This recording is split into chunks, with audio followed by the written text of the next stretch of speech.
Welcome to Tell Me a Ghost Story, the late night call-in podcast where we delve into the world of the supernatural and explore the eerie and unexplained.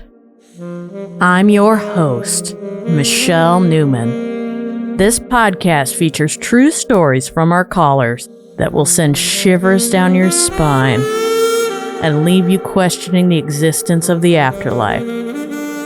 So grab a cozy blanket, turn down the lights.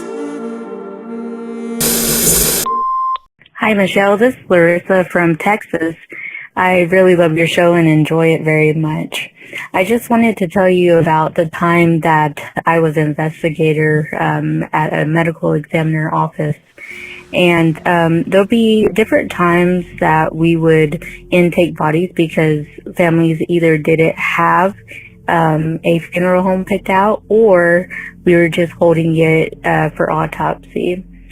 During my time there, I would be there very late, and sometimes I would hear different things, and more so, there was a certain presence there that I ended up naming Frank, and he had a little pocket watch, and I could always hear him with his pocket watch and maybe walking with some really nice shoes.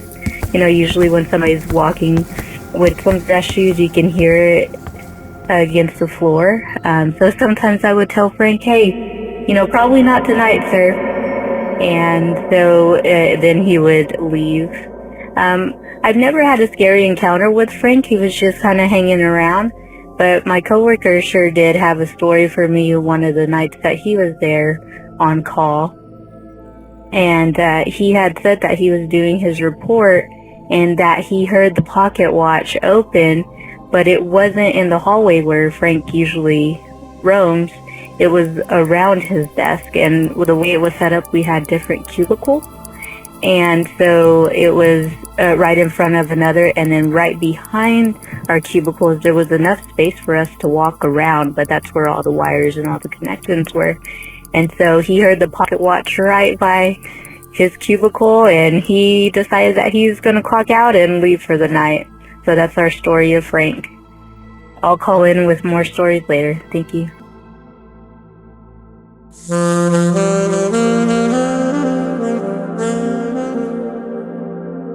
Thank you, Larissa from Texas. There's a long tradition of ticking clocks representing the moments of life before death. Even Pink Floyd has a song about it. But what happens after death when the clock still ticks? Hi, my name's Anne. I'm from St. Paul, Minnesota, and I've been a residential cleaner with a company here in Minnesota for a year now.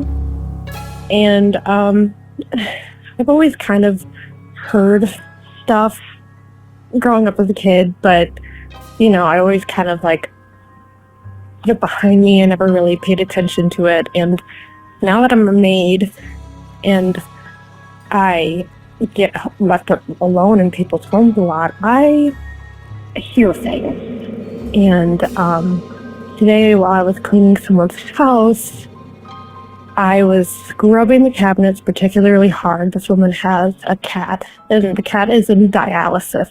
And, you know, she's not doing the best. And without giving her much away about the details, I was going ahead and scrubbing this cabinet, and I heard, "Thank you." And I was like, "What?"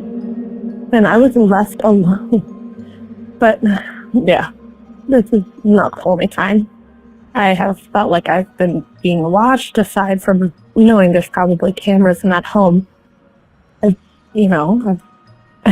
can't really put my finger on it, but no, a lot of things like have just been kind of getting weird, especially as a maid. So, if you want to be a maid, just know you're probably going to get haunted.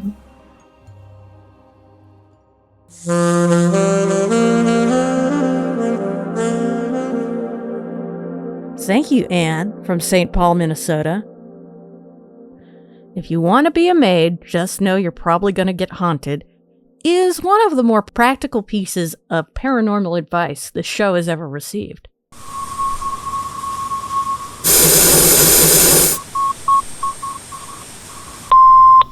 Gary D here in Southern Ontario. You want to talk weird? Well, I'll talk weird to you. Back when I was, about 15 or 16 years old, being young and stupid and bored, a good friend of mine, John, two of us were always trying to find something to do. A lot of times, because we were both night owls, we'd stay up late at night. We'd sneak out of the house. Our parents wouldn't know we were out. And we'd meet up, and close to where we lived, there was a large wooded area, a large park, baseball diamonds, and a lot of hiking trails, and cliffs going down to a lake. So anyways, on one of these bored occasions, we decided we'd go for a walk at about midnight. Nobody around, and it was the dead of winter. I think it was sometime in end of January or so. So it was freezing cold out, snow flurries, and we were walking through the woods. I don't know why, just walking around bored. And we came upon this small, it was actually like either a small lake or a very large pond. Figure it's probably about 15 feet in the middle, 15 feet deep. We knew this place had a lot of snapping turtles and frogs and that type of thing. I'm not sure if there were any fish in there. But anyways, being the dead of winter, the surface had frozen over. And while we were just walking around, one of us jumped out on the ice, said, "Hey, this seems to be safe." Next thing you know, the two of us are standing in the middle of this small lake, just standing there talking, and all of a sudden, the ice gives way. We go crashing in the water, and it just hits you. Your body turns to lead, you lose your breath, and we're treading water trying to get out. We figure that's probably the end of us. Stupid people do stupid things. Like I said, when you're young, you do stupid things. Luckily, there was a fallen tree close by. I was able to reach a branch, pull myself out. John grabbed my leg, and somehow he crawled over top of me to get up onto the branch. We got out of the water. Okay, the first problem was solved. Second problem was that it was like well below zero, freezing cold, windy, and we're soaking wet, we're drenched. We don't have the luxury of having a sauna close by or hot towels. And it's midnight, and for us to get home, we've got about a 15-minute jog, and there's no way we're going to make it. So we thought, what can we do? We're shaking like crazy. The water is freezing now, and our hair, when we touch our hair, it's like frozen solid. Our clothes are getting very hard. So we start running, and we're shaking, and we thought there is a place that we could reach probably within about 5 or 6 or 7 minutes if we run. There were no houses around us, so there was no residential area. There was no gas station or any stores. The only thing that was close to us was an old abandoned dance hall from back in the 1920s or so. I know they used to have formal dances there. It has quite a history, but it had been shut down long ago. It was all boarded up, but you could still get up onto the dance floor area. But anyway, we knew by having walked by there before that down, there was kind of a knee level, there were windows that were boarded up going into a basement below the dance floor, probably where they kept inventory. And we thought, if we get there and we can kick the boards in, because they were just nailed in, we can kick the boards and get into the basement and probably find something down there to throw over us, to warm up. Anyways, we ran like crazy. We like I say, we're a couple of popsicles running through the woods at midnight. This was before there weren't any cell phones to call for help. So we get to this place, to the dance hall there, and it's called the Pavilion. So we kicked and kicked and kicked. We managed to finally kick those wooden boards in. We get inside, we lower ourselves down. Like I say, it's in the basement. And luckily, I always kept a lighter in a little plastic bag in my pocket. So when I found the water, it did not get waterlogged and soaked. So I was able to light a lighter, reach around, and I found some old newspaper, rolled it up, basically made a torch out of it. Made a couple of torches, John and I just walked around, looked around. It was really cool down there. It was like old brick walls, very musty down there, a bunch of old barrels, and really run down. Looked like nobody had been in there for a long time. So we look around and we managed to find they almost look like old potato sacks, like these potato sacks, like burlap sacks. So we kind of threw a bunch over our backs, wrapped them around our arms, and kind of, sat down on top of a barrel and kind of just shook back and forth, trying to warm up. And once we got a little bit warmer, we kind of investigated, walked around the basement, thought it looked pretty cool.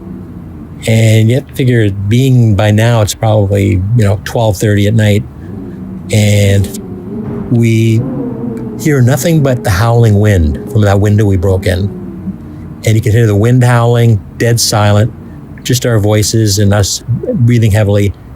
And then the weirdest, craziest thing happened. We're sitting there, and all of a sudden, from above, we hear music, people laughing and talking. You can almost hear the clinking of glasses. And it sounded like there were people dancing on the dance floor above us, like dozens and dozens of people, like a loud crowd. It almost sounded like it was New Year's Eve somewhere. And there was like big band music playing.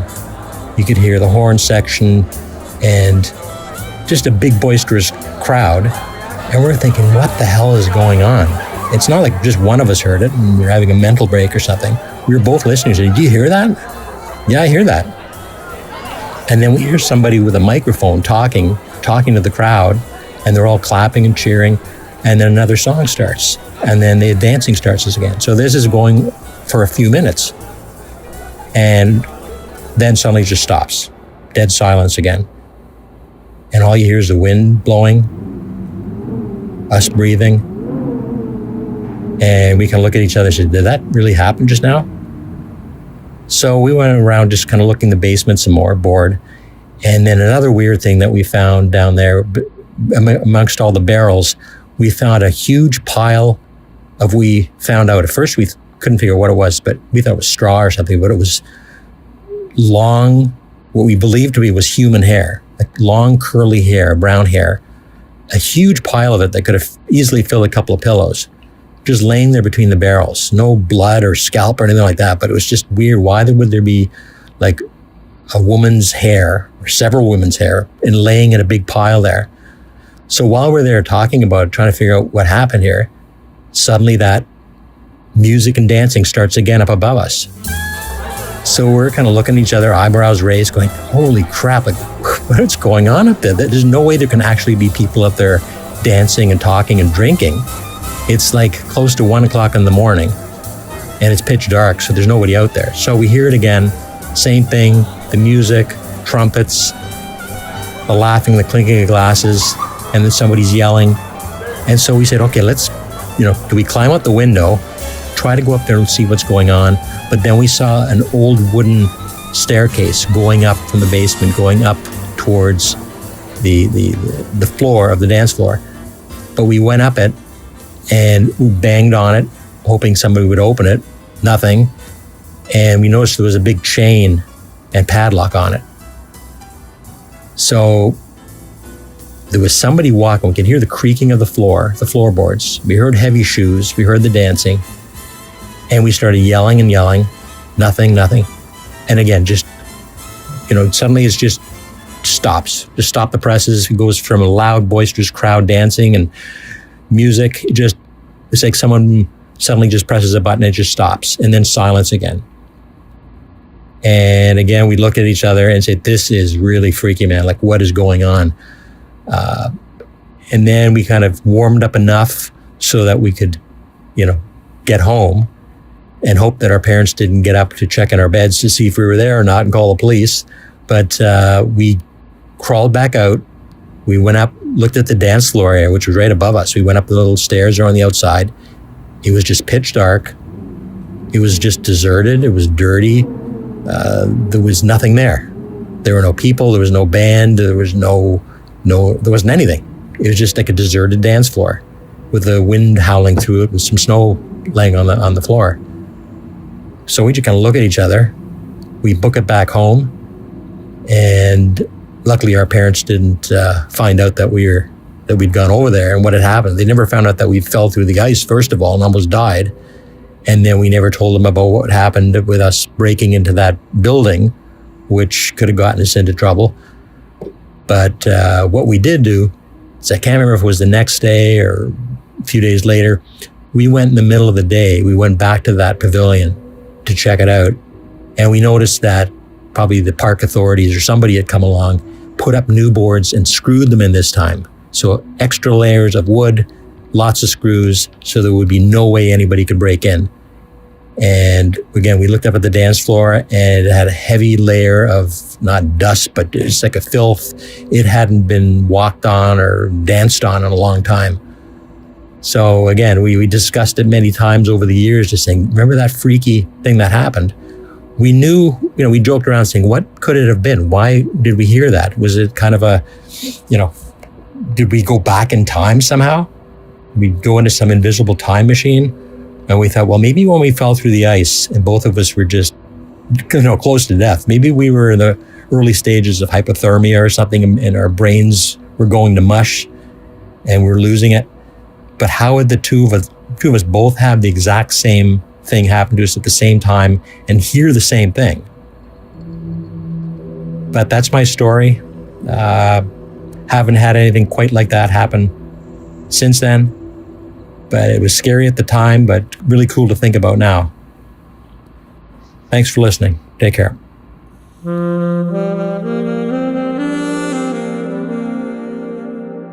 Thank you, Gary D. from Southern Ontario.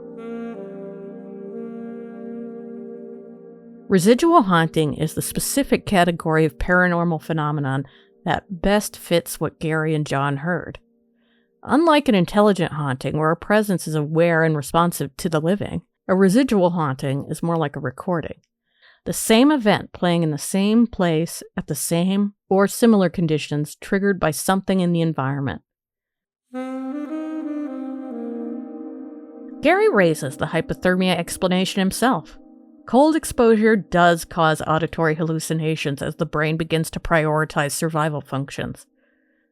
But Gary is right that the shared simultaneous hallucination of horns, the glasses, the microphone, the crowd, the abrupt silence are not what hypothermia produces. Hypothermia produces confusion and slowing, not two people hearing an old-timey dance. That's all we have this week, folks. Do you have a ghost story? Call 701-484-2666. That's 701-484-2666. Or go to tellmeaghoststory.com and leave your story there. Thank you to all the callers who left messages this week. I'm your host, Michelle Newman, signing off. See you next week.